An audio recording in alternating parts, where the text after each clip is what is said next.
Some of the most popular skincare ingredients, they sound amazing on the label. And of course, from your favorite influencers. But the science often says otherwise. In fact, 90% of the women I see waste their money on these four. I see it daily when they bring these into my practice during the consultation. They put this in front of me and say, "Doc, this is what I'm using." And their skin isn't improving. And then after our discussion, like the one I'll have with you today, they say, "That one switch, it changed my skin forever." And today I'm calling out four of these ingredients that waste your money. And here's the important part. I'm going to show you exactly what works instead, what to swap out. Right now, press your finger into your cheek. You can even do it in the anterior cheek for 2 seconds, then let go. Do you feel the bounce? It bounced back? That's collagen and elastin. Now think of gold panning. You swirl the pan and the big rocks, they stay behind while the fine flecks of gold, they slip through the sieve. Well, that's just like your skin barrier. The collagen molecules in the cream are like the big rocks. They never get through. At best, they sit on top and they moisturize, if you're lucky. But the small flecks, like retinoids, AHAs, volufiline, they actually penetrate. They reach the fibroblasts and they build bounce from the inside. That's the real gold. So let's start with number one, and it's just that, collagen creams. Collagen is essential for firm, youthful skin. Yes, but here's the issue. The collagen molecule itself, they're too big to get through your skin barrier. Yes, if you eat collagen, it's a signaler to your body to build more, but I'm talking topically on your skin. Rubbing them on is like throwing bricks at the outside of your house and expecting the foundation to rebuild itself. At best, the collagen creams are expensive moisturizers. If you want real collagen results, you swap the collagen cream for retinoids. Retinoids penetrate, they stimulate your fibroblasts, and they actually boost your collagen production at the skin level. They are the gold standard for anti-aging, and the evidence backs that up. So what's the number one ingredient to look for in yours? Retinaldehyde. That's the one I like the most. Next up on the list, charcoal. So if you walk into your drugstore, any of them, and you see the black scrubs, the masks, the cleansers, they promise to detoxify your skin. Well, the idea comes from medicine because we use charcoal to treat poisonings inside your body, not on your skin. But on your skin, there's very little evidence it does anything beyond making the product look edgy. It's great for TikTok, of course. That's why these sell. Check this clip out here from people purporting it.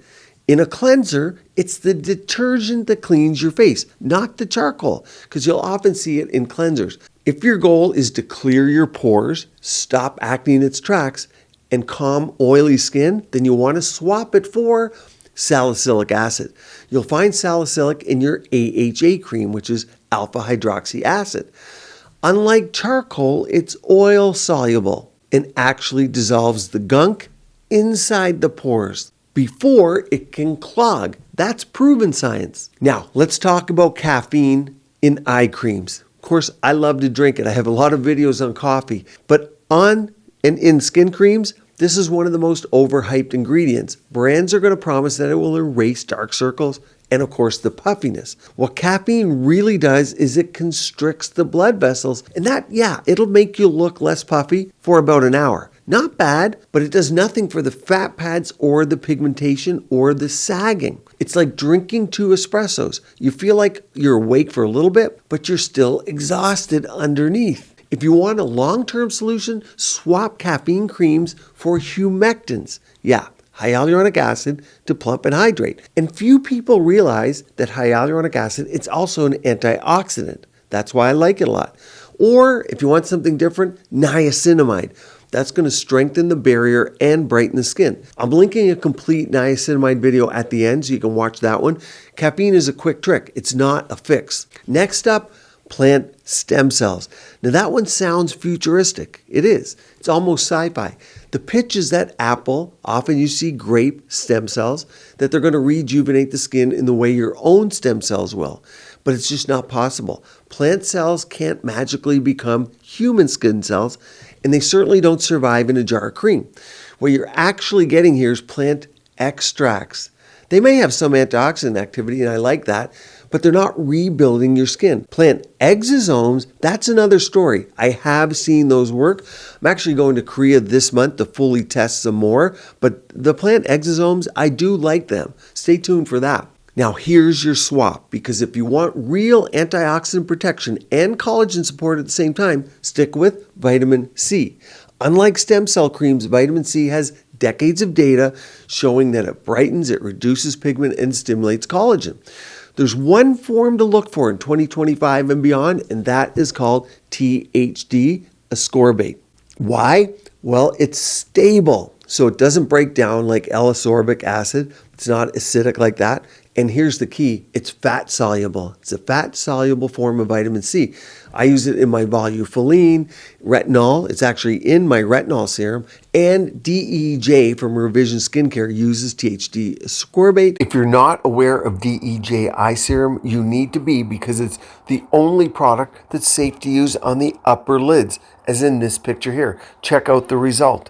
Many of my viewers don't realize we do have something now for the upper lid and excess skin, discoloration, and redness. I'll link that in the more info section below this video and pin it to the top of the comments. In perfect active concentrations, not a token, it's in there, dabble to say they have it, because it can be a little more expensive. Collagen creams, charcoal cleansers, caffeine eye gels, and plant stem cells, they're not the fountain of youth. Retinoids, salicylic acid, hyaluronic acid, vitamin C, well, they're proven, tested, and worth your time. If fat pads are your issue, Volufiline is a great addition. Which one do you disagree with? Leave a comment below and let's talk about it. Here's that video I promised you on niacinamide and how to use it, and one down here all about Volufiline. If fat pads are an issue, to keep your skin and body beautiful, healthy, and vibrant.